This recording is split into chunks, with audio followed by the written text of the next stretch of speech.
नाही, चौकशी अर्थातच निष्पक्षपणे होणार आहे.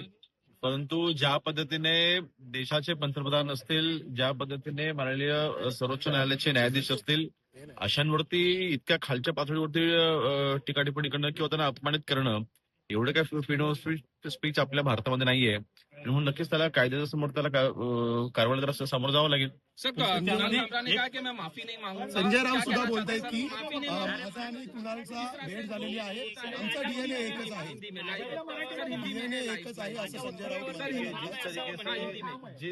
जिस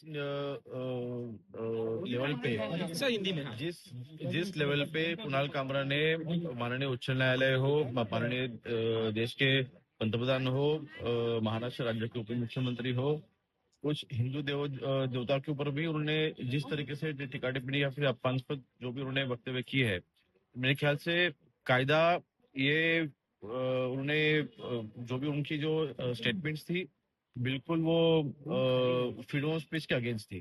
तो मेरे ख्याल से इसलिए उनको जो अपना महाराष्ट्र का कायदा है उसके सामने उनको जाना पड़ेगा. कुणाल कामरा आणि संजय राऊतांचे फोटो एकत्र झळकले.